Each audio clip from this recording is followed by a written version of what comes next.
Well, that's new. There you go. Surprise. All right, I think Jeannie's just connected to the audio, so I'll just wait a second for that.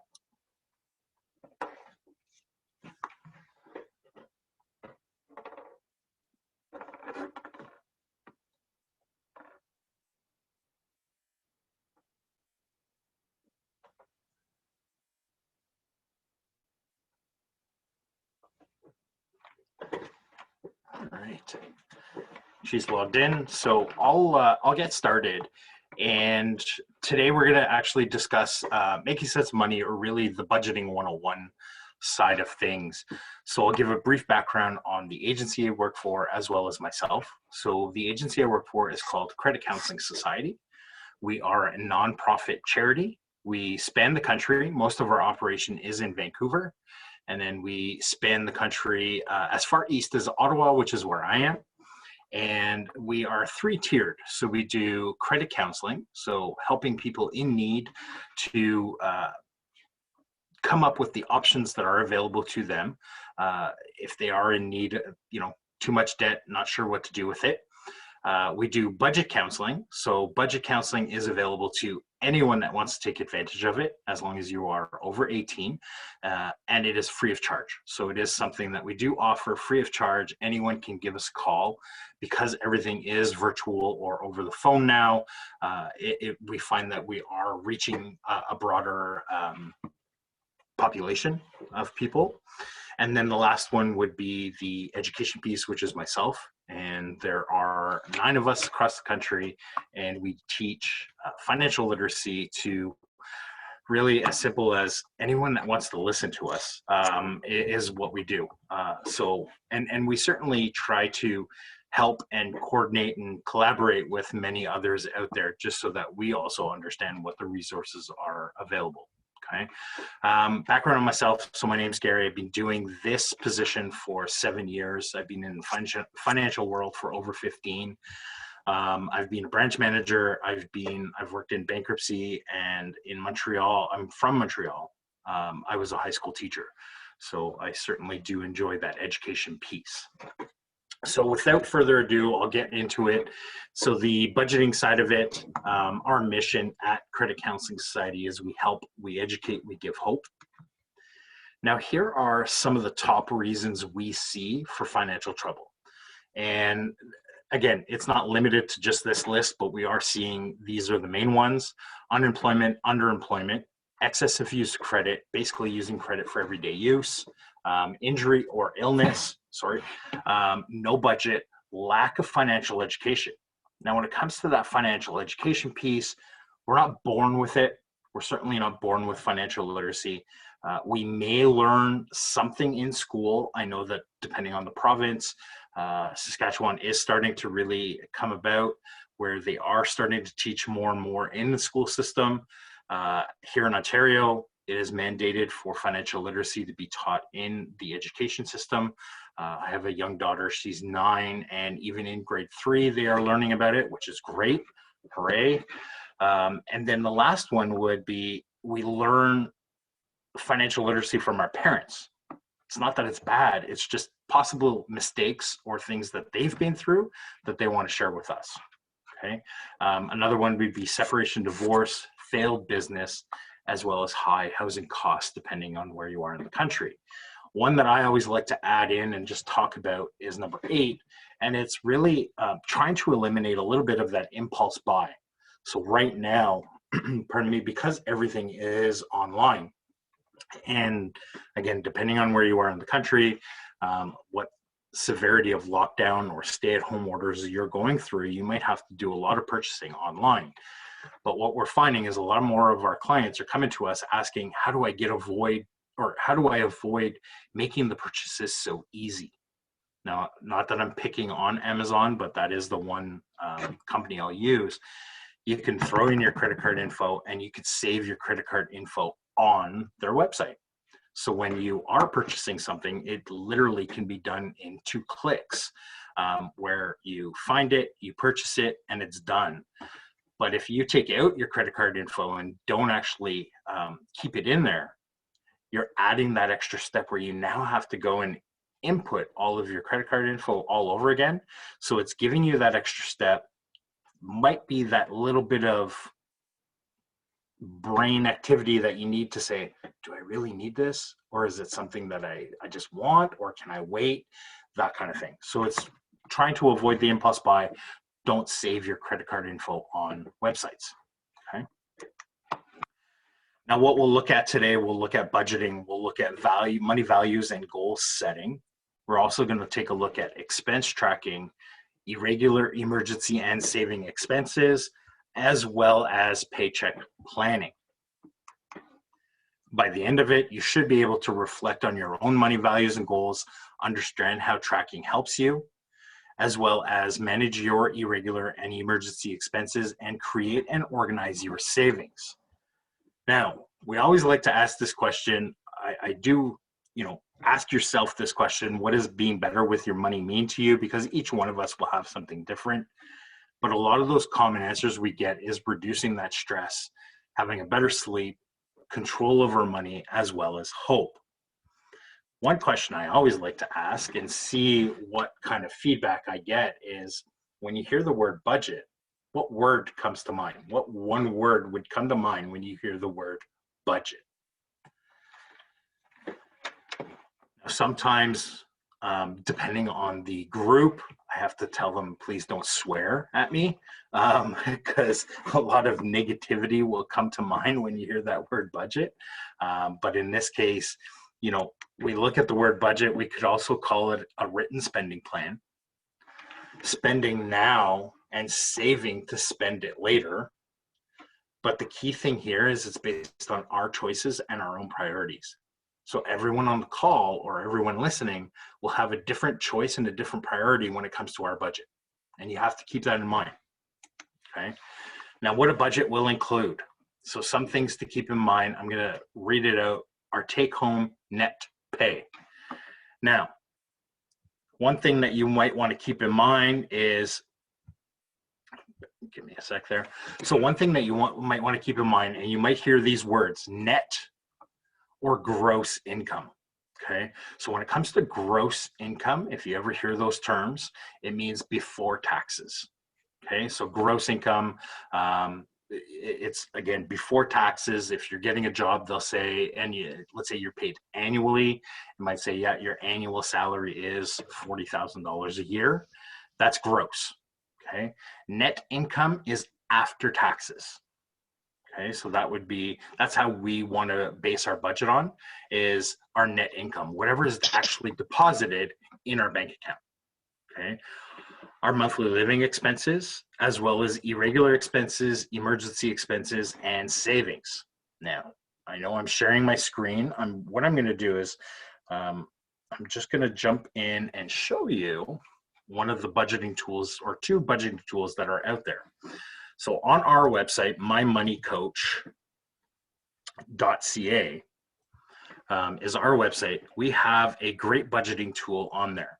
So if you just Google it, it does come up, budgeting calculator, right off the bat. So you can click on that as the link. And this is something that everyone can download. It's free of charge. There's absolutely no cost to this. And I highly recommend trying it, see if it works for you, okay? And I'm just gonna show all of us that are here on the call what it looks like, okay? So this budgeting tool that we have here, I'm not going to go through the entire thing, and we just don't have the time allotted to make a budget today.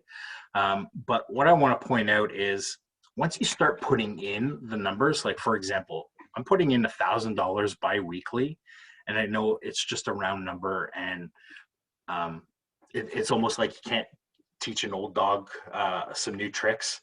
I've been using this example for the 7 years that I've been here, so it's just my go-to. So if I put in $1,000 bi-weekly, and this is something with our budget you can certainly change. So if you are paid monthly, put in your monthly income. If it's quarterly, weekly, whatever it may be, put in the way you are actually paid. Now, what I want to point out is, in the gray boxes, These gray boxes are the categories. And according to the national average, we're not supposed to exceed more than 35% of our income on housing, okay? But keep in mind, just because the housing and the national average says that you shouldn't be spending more than 35% of our income on housing, sometimes that's just not possible. And I get that. So keep in mind, as you're going through the budget, put in all your numbers, put in everything, and then wait till the end. And if you find that it's really, really, okay, it's way off, go back, tweak it. If for some reason it still doesn't work, that's where you'd give somebody like us a call. It doesn't even have to be us. It could be any nonprofit out there. But let's say you give us a call, do the budget with one of our accredited counselors. They might actually be able to help you and, change some of the amounts, or, do you really spend that? Or is it, is it because you did your budget and you put weekly instead of, oh, it's actually a monthly? Okay, just little things like that. But the key with these gray boxes is not exceeding that 35%. According to the income that I put in, it's telling me I shouldn't be spending more than $758 a month on housing, okay? But keep in mind, there may be certain categories where we're gonna spend more. The other big category would be transportation. If you don't have a car or you're not making car payments, you might be saving a lot of money there, because you just have a bus pass or something like that. So your housing expense might go up because of all the amenities that are around you. That might be a possibility. Another thing with this budgeting tool that I'll just point out as well is a little further down under personal expenses. I just want to point out how in depth we go with this budget. Eating out, entertainment, Netflix, hobbies, any type of hobbies that you might have, salon services like haircuts. But I always like to point out this one, laundry and dry cleaning. Now, when I moved into an apartment here in Ottawa, moving from Montreal, we always had the washer and dryer in our apartment. And then when I moved here, I noticed that it wasn't in the apartment and I had to go downstairs to do it and pay to do my laundry. Well, a lot of us tend to forget about the cost of doing our laundry. So, how much does that actually cost? You are doing it because it's a necessity, but how much are you actually spending on a monthly basis?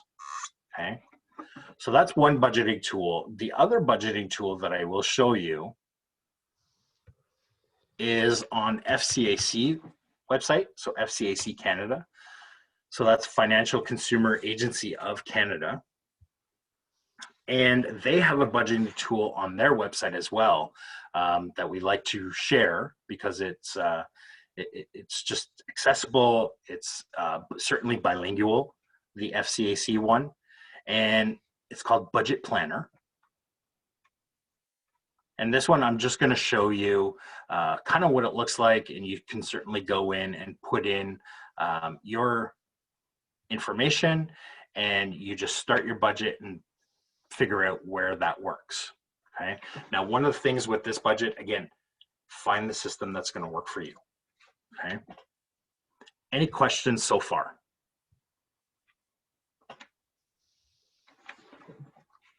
Okay. Now, I asked before, what kind of words come to mind when you hear the word budget. I also like to find out what words come to mind when you hear the word money. Now, this one, it certainly does depend on the group. One word that I certainly want to have more of a conversation with is when I hear the word power, when they think of money. I always want to have more of a conversation with the ones that say that, just to understand. So certainly some of the common answers that we have heard is safety, security, freedom and choices, independence, ability to give back to charity, comfort, as well as adventure, okay? But what we really want to look at is when it comes to the word budget or when it comes to money, we want it to almost work for us. We want to know what we're actually spending our money on. So this is where setting goals comes into play. Now, when it comes to trying to set these goals, we need to determine, is my goal a short-term goal? Is it a medium-term goal? Or is it a long-term goal? Now, short term, you could potentially achieve this within 6 to 12 months. You can even attach a monetary amount to it, even $200 to $500, even upwards of $1,000. Medium term, this is a little bit bigger of a purchase, 3 to 5 years. And then long term, 10, 15 plus years. This could be a down payment for a house or retirement. One of the big things, we want to break our goals down into that realistic amount. So we want to take the big number and try to make it as small as possible. When we're doing this, we want to be able to set SMART goals. Be specific. What are we actually spending our money on? Make sure it's measurable and achievable. How much are we actually spending? Make sure it's relevant and timed. Stick to the time frame. If you set your goal to achieve it within 2 years, stick to that. If you achieve it before, even better. Try not to go over that time frame. Now, is anyone saving for something right now? Does anyone have a goal in mind? And if you do, would you like to share?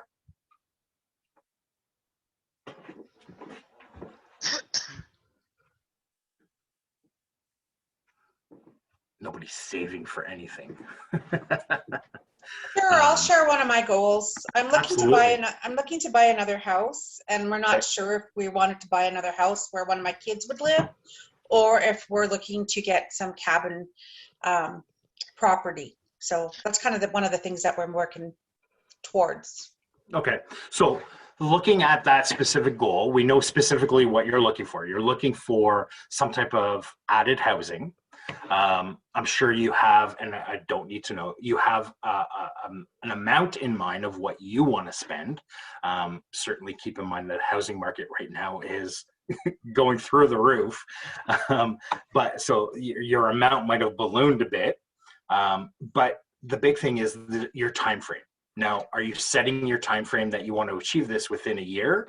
Or are you saying, no, let's be a little bit realistic, probably, another 2 years before we actually find what we're looking for, right? So is there something, hopefully you have the amount in mind, and is there a time frame that you're setting for this? Well, I thought to buy within this year.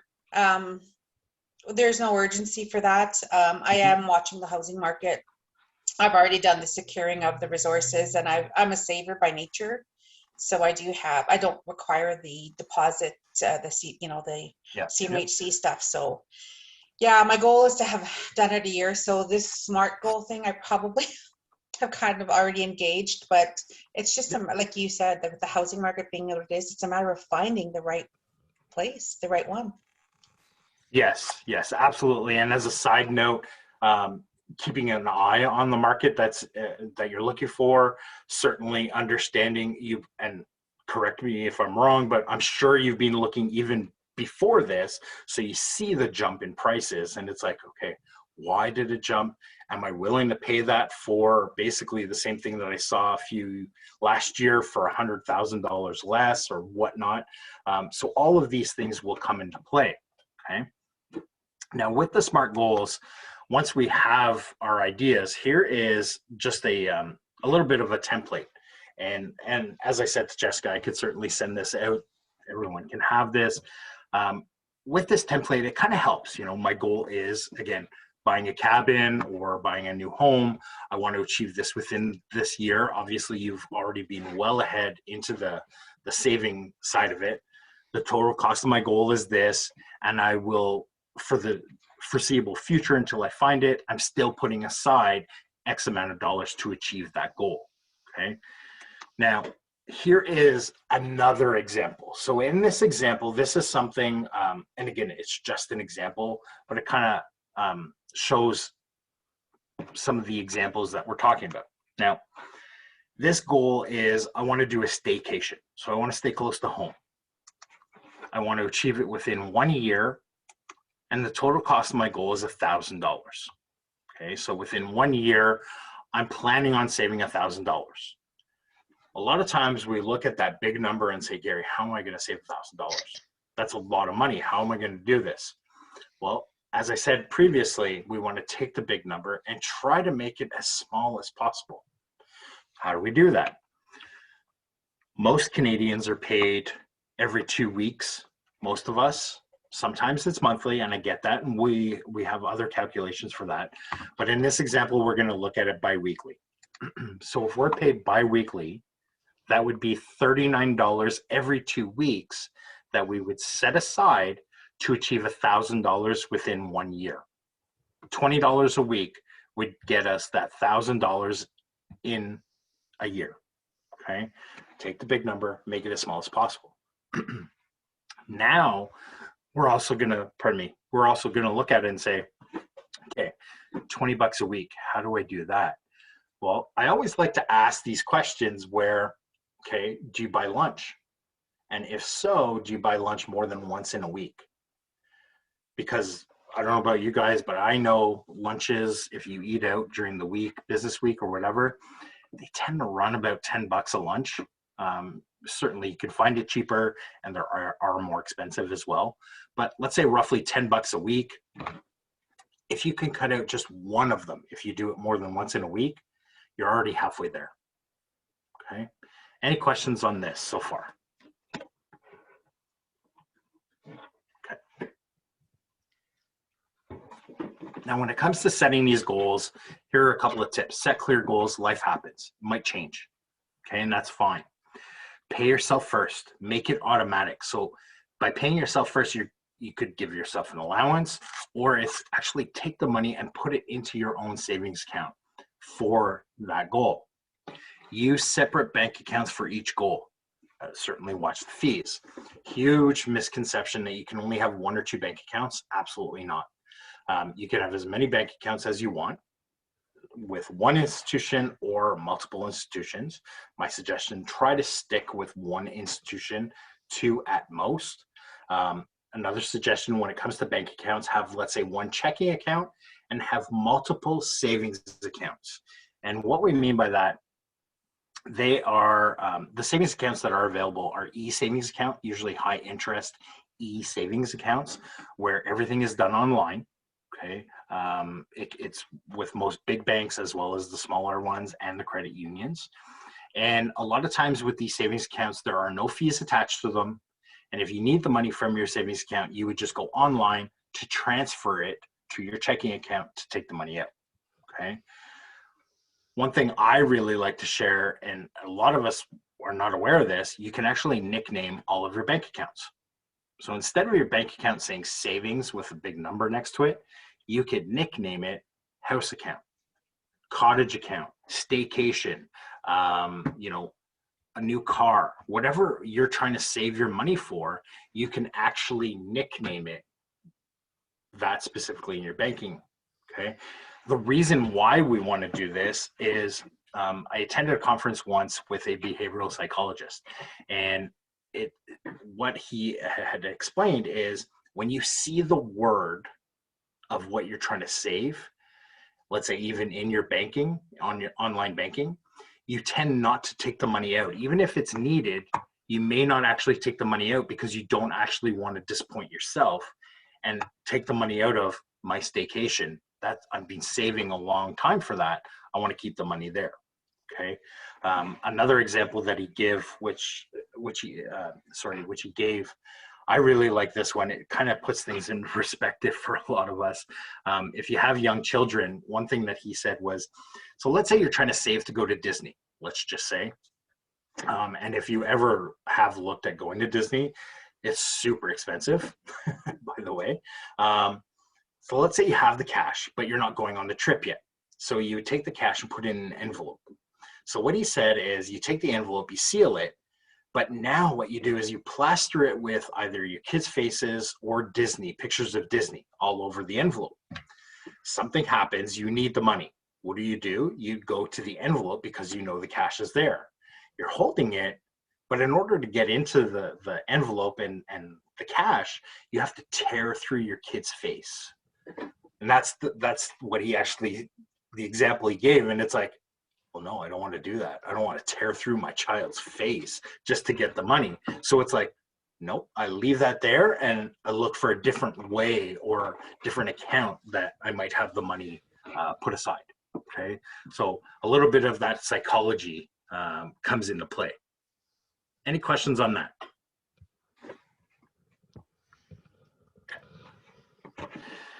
Now, jumping into expense tracking, this is something where I always like to, even ask this question: do you know where your money went last month? Um, when I ask this in January, if I do a session in January, as soon as I say, "Do you know where your money went last month?" Everyone right away, it's like, "Yes, buying Christmas presents," or "I had family over when we were able to," and you spent money on the turkey or food or whatnot. So you kind of see how everyone just like, "Oh, yes, I know where my money went." Um, so, coming up with those ideas or trying to figure out where our money went really puts things in perspective, trying to figure out, what am I actually spending it on? So when it comes to tracking makes the budget work. It tells us the truth. It shows us our habits. It shows us where we can make those changes, and it gets us in control. Now, until I started working here at CCS, I had never tracked my expenses. Then I started doing that. And what I came to discover is, for myself anyway, I was spending $2 every day of the work week, so 5 days a week, on coffee. Okay, so I was buying my coffee every day.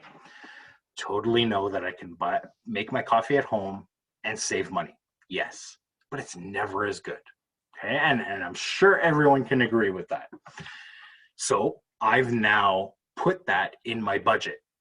Yes, I know I can make it at home. Yes, it is cheaper at home, but it's, again, never as good. So I always buy one coffee a day, $2 at McDonald's, and it's now part of my budget. So $10 a week, $40 a month on coffee. Okay, that's what the tracking hopefully will help you understand where you're spending your money. Now, ways to make tracking easier: use a pen and paper.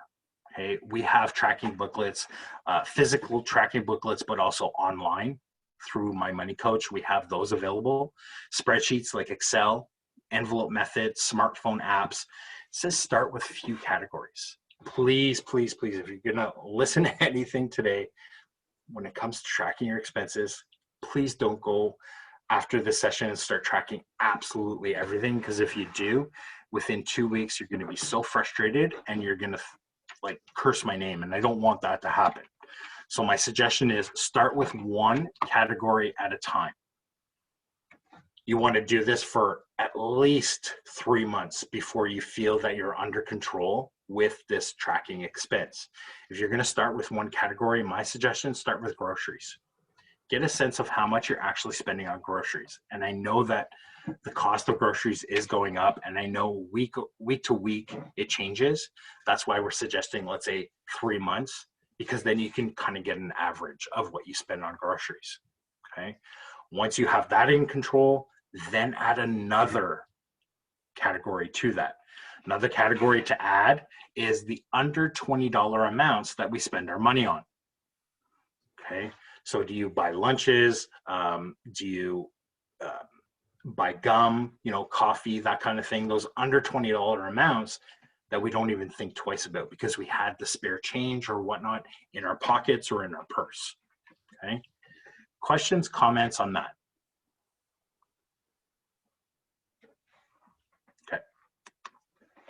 Now, when it comes to irregular expenses, what are some of these expenses that that happen? What we've done is we've broken it down into 4 categories: housing, living, work, and personal. So under housing, I'm going to pick on the housing items, household items like, cleaning products that we might need, or, right now, sanitizer, that kind of thing. Under living, what about dentists, pet bills, if you have a pet, and prescriptions? Under work, special clothing. Do you do a job where you need steel-toe boots? Or do you work retail in a store, let's say a clothing store? A lot of us are not aware that we have to buy the clothing of the store that we're working at. You don't get it for free. You get a great discount, but you still have to purchase those clothes out of your own pocket. Okay, so the special clothing. And under personal, holidays, birthdays, hair care, etc. Now you can see up on the screen, we have a couple of amounts, in green, and the total here is $3,000 for irregular expenses. Now this is yearly. Okay, so if we're spending $3,000 a year on irregular expenses, and again, it's just an example, may not apply specifically to you. it kind of really gives us an idea of where we might actually be spending our money. Now, ways to manage this, we create a plan, open up a new bank account, add up the cost of the annual irregular expenses. Once you have that, you divide it by 12, which is monthly, or 26, which is biweekly. So again, taking the big number and trying to make it as small as possible. Deposit this amount into your new account and really track the ins and the outs. Here's a different visual of it. The $3,000 is the annual expense. If we're trying to do that monthly, it's $250 a month, or bi-weekly, it's $116 every pay that we would put aside to achieve that irregular expense goal, okay? Questions, comments on irregular expenses? Okay. Emergencies are very, very similar to the irregular expense, but the key with emergencies, they happen. We just don't know when, what, or how much they are going to cost. But they do happen. Trust me, they happen. If you're able to have an emergency expense, it will hopefully turn those emergencies into an inconvenience. Now, they say short-term, aim for $1,000, long-term, 3 to 6 months of living expenses, okay?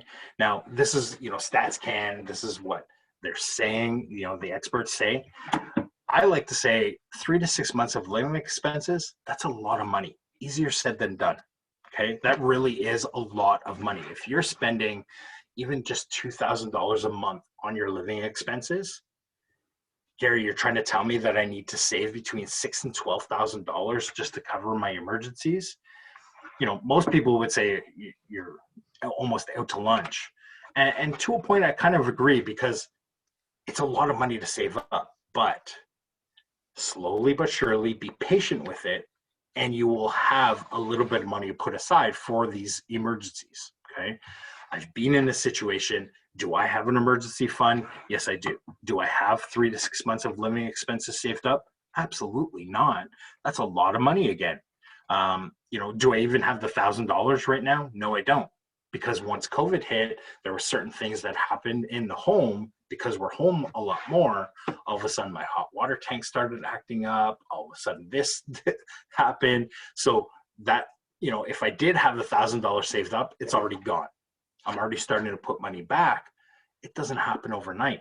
I'm being patient with it, okay? Be patient with it. Slowly but surely, the money will start to grow, okay? Questions on that?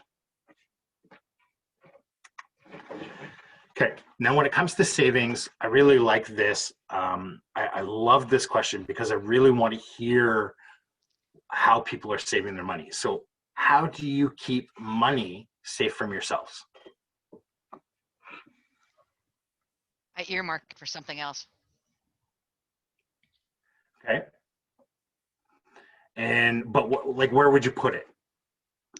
Oh, I put it in a savings account. Perfect. Okay. Okay. Yep. It's And harder for me hopefully- to get. There you go. That's what I like to hear. That's what I want to hear. It's in my savings account. It's harder for me to get to.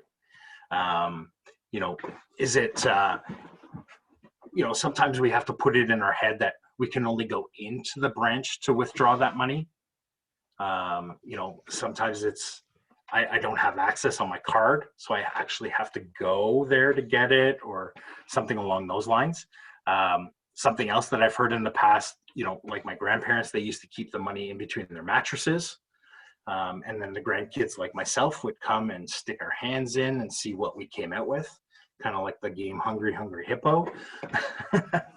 So, anyone else want to share how they keep money safe from themselves? Hi. Initially, I did what Sherilyn did. I would just try to make sure that it was put away in a place that it was more challenging to access it. Ultimately, for me, it ended up coming down to a level of determination or motivation. So I'm a visual person, so I do have visual reminders of things that restrict me from saying I need to spend it or I want to spend it. So I'm quite goal driven. And it just was a matter of years of reprogramming myself to consider the opportunity cost if I spent it. Okay. So it's just, you just need to be motivated And sometimes it's daily to start or hourly to start. Mm-hmm. I see a lot of times people say emergencies are, oh my gosh, it's on sale. And I've always wanted one, but ultimately you end up having, with work and with effort and with consistency, just trying to reprogram that part of your brain that says it's not a need. Yes. And what I really do want is on my horizon. And for me, it's a visual. I have visuals, and I have, whether it's written down or whether they're pictures or whatever it is, I needed that reminder. But initially I did start off with making it extremely inaccessible. Okay. Excellent. Yeah. And that's I love this. And to be quite honest with you, with both of you that shared, I wish I had your discipline. So I know for myself, with my family, so I'm the spender in my family. My wife is the saver, and thank goodness for her. So I'm the impulse buyer as well. Even though I teach this, I know I impulse buy. I know that there's certain stores that I go into, like Lowe's, that I'm coming out with money. I'm coming out with something, because exactly what you said, Kate, is I'm going to see something. It's like, oh, I've wanted this for so long. I need to buy it. I'm just going to buy it. It's as simple as that. And I'll figure out how to do it after. So I really like the discipline that you both have. Jessica, you have something to share? Yeah, like I have a young family, and if I tell my kids, like, this is what we're going to do, we're going to have, or save, if I tell them about a financial goal that I have, they're funny. They will keep me accountable. They'll be like, well, Mom, should we do that? Because we're actually trying to do this. Oh, right. We're trying to do that. So it's, I don't overly get involved in my finances, but I just have these conversations of just, okay, well, here's the choice. Like, what's more important, Yep. Absolutely. Yeah. I love that. I like, especially including the kids in that. One thing, and this is just a side note. So I have young children as well. And one thing that I've done is to help them understand kind of the value of a dollar and saving is, if they're invited to a birthday party and they have their own bank account, let's say, or some money put aside, realistically, I don't make them actually use their money, but I have them think that they are, that they have to purchase the gift for their friends out of their money. So, or take them to the store to buy the present, and it's like, okay, you only have $20 to spend. Well, right away they're like, oh no, my friend would really love this toy, and it's like $80. Yeah. It's like, no, $20. Yeah. So yeah. It's hard though. Like I'm a single person, and my kids, they will get stressed if they hear the word like, oh, things are a bit tight right now. They get worried about it. So I am cautious. However, I want them to be like, realize that money doesn't just grow on trees. Like, there has to be some education around it. And there is times things are tight, and it's okay. Yep. Absolutely. Absolutely. I totally agree with that. And, again, as a side note, like, I'm starting to even realize more and more where I'm trying not to spoil the kids, and just buy them everything, because I didn't have it when I was young. So I don't want them to do without. But then it's like, no, I have to actually get them to understand that, yes, like you said, it doesn't grow on trees. We don't have a magic wand, because if we did, none of us would be sitting here, and Kate and I wouldn't have jobs. Let's be honest, So I really appreciate that, because I like how, we're trying to, it's almost like we want to give our kids everything, but we're also trying to say no at the same time. Yeah, it's really tough. And all these games, like, you probably are in the, like, my kids play Roblox. And so they're always wanting these Robux that I can easily buy on my phone and transfer it over to their device. But it's $14.99 every time. And I have 3 kids. And I know this is a side thing, but it's crazy how quickly those things add up. Yes. It's crazy. 100%. Absolutely. 100%. And they make it so easy, because everything is online and you don't actually see it right away. And it's like, you just click and it's done. And done. Yeah, absolutely. Thank you for sharing. I appreciate that. All right. So when it comes to those savings, here's some more tips. remove the ATM debit access to your savings account. So when you go in to pay with your debit card, the savings option doesn't show up. Okay, joint account. Now this is not a joint account with significant other. This is a joint account with someone that you trust. And my example, I have one with my brother where I'm helping him out to save some money. So I live in Ottawa, he lives in Montreal. It's about a 3-hour drive. And with this account, this type of account, we both have to be there and sign to take the money out.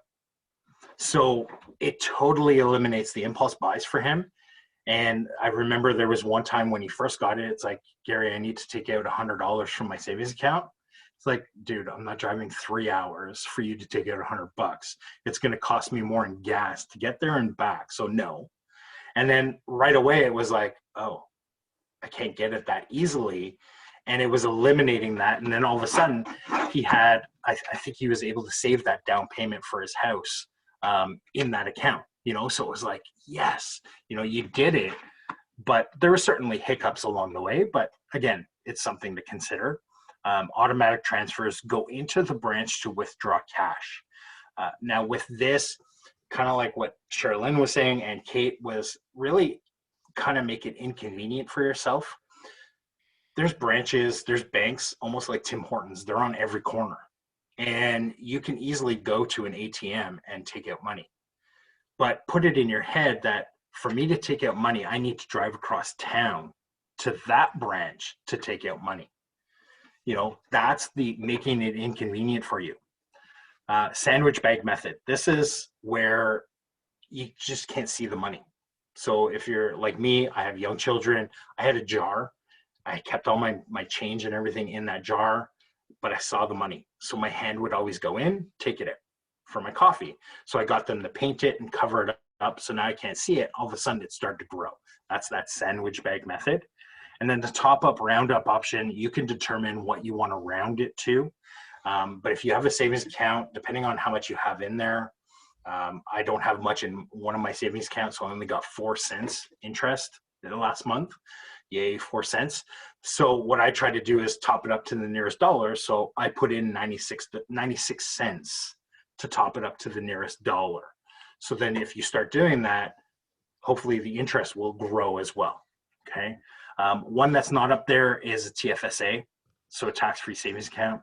If you don't have one, certainly look at opening one up. This is another thing that you can do through the bank. They will explain everything to you, what the maximum is. There's no minimum. But with a TFSA, in order to take the money out, it's a minimum of 24 hours. So again, it eliminates the impulse buy from actually purchasing something by having a TFSA, okay? Another way to save money, it's called the 40-40-20 rule. So if you have a lump sum of money or receive a lump sum of money like tax season or inheritance, whatever, 40% goes into savings, 40% towards debt, 20% for guilt-free fun. It's your money, have fun with it, okay? Now, I've been in this situation, I've done it, I put it all towards debt when I, back in the day. Huge weight lifted off my shoulder, felt wonderful, but then unfortunately my car broke down. I had to reuse my credit card all over again. Now, if I had have done this, the 40-40-20, would I have still used my credit card? Yes. Would I have put as much on it? No, and I would have been able to pay it off faster. Okay, so that's one thing to consider. Another way to save money is, it's called the 52-week money challenge. We didn't invent this. You can Google it. I do this myself. This is how I save money for the holiday season. I'm a huge Christmas lover myself. So I'm like one of those Clark Griswolds where my entire house has lights all over it. So I save money for that. And you could determine when you want to start. Week 1, I usually start the first week of January. Week 1, put in $1. Week 2, $2. Week 3, $3, etc., all the way to 52. At the end of the year, you should have $1,378 saved up, okay?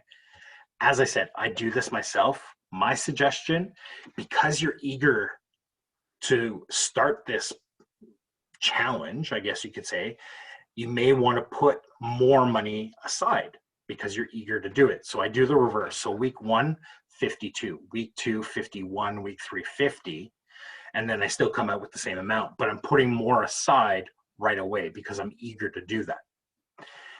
If you don't want to, the other thing too, if you don't want to be the type of person trying to figure out which week we're at, if you put $25 a week into a savings account, you'll have almost the same amount. You'll have $1,300 saved up at the end of the year. Okay, so that's another thing. One that's not up here as a slide, we've heard this from our clients, is they budget $25 every month to buy a gift card to the grocery store that they frequent. Okay, so this client, what he did is before COVID, he would have his family come over in December around the holiday season. So what he did is he put $25 into his budget and buy a gift card to the grocery store, hold on to those gift cards for 11 months. And then in the month of December, he had $275 in gift cards to use towards his groceries for that month when he did entertain his family. Okay, it doesn't have to be for groceries. It could be like a store, let's say even like Walmart, where it's multifunctional.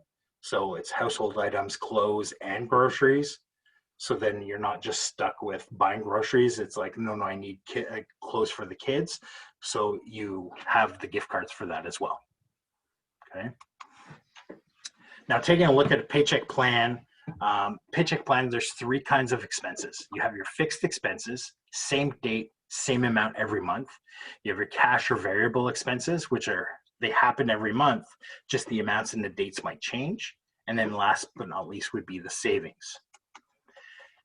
I'm not going to go through line by line, but just to give you some examples of the fixed expenses, again, same date, same amount every month: rent, electricity, cell phone, bank fees.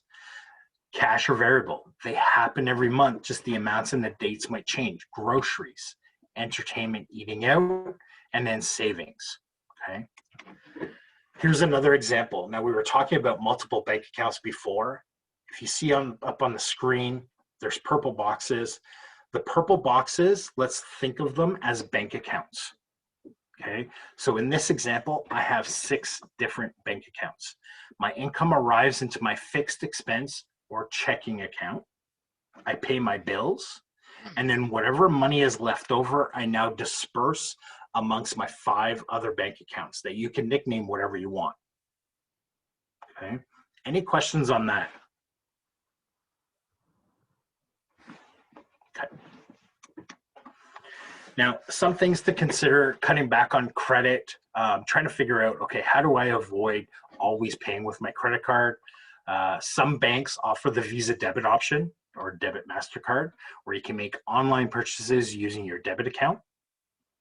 Prepaid credit cards. This is the type of credit cards that you get at the grocery store or the post office, where you have to actually give them the money. It's like a gift card. They'll put the money on that card and you can make online purchases. Just keep in mind that there are fees associated with those. A secured credit card. This is an option where I wish all new students 18 and up would be getting these secured credit cards instead of just banks handing them out like they're candy. The secured credit card is, you actually have to come up with the money, very similar to the prepaid one, but you're going through the bank. So let's say you want a $500 secured credit card, so a $500 limit. You have to actually have that $500, give it to the bank. So let's say you come to Gary's bank. I give you the secured credit card. You in turn give me the $500. Gary's bank will hold on to that $500.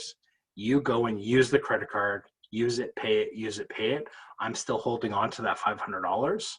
In case you default on it, I'm not out any money.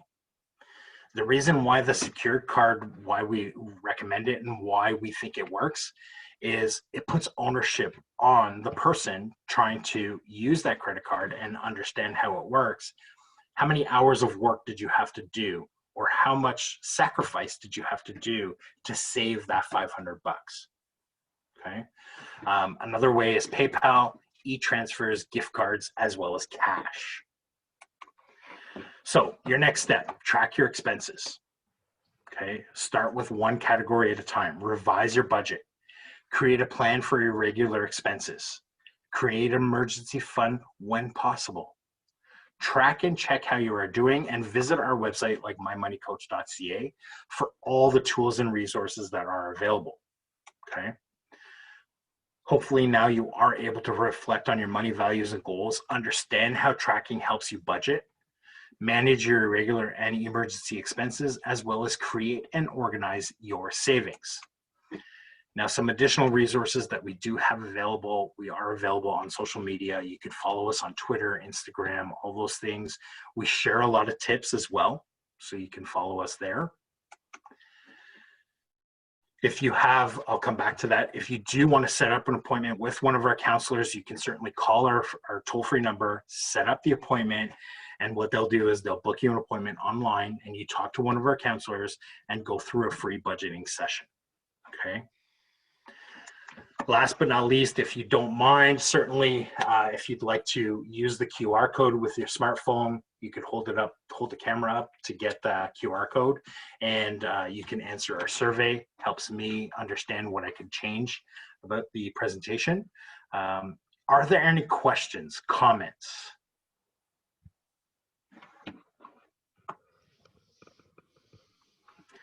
No? No. Hopefully this was helpful. Yeah, it was really helpful. And very clear. You presented it very clear.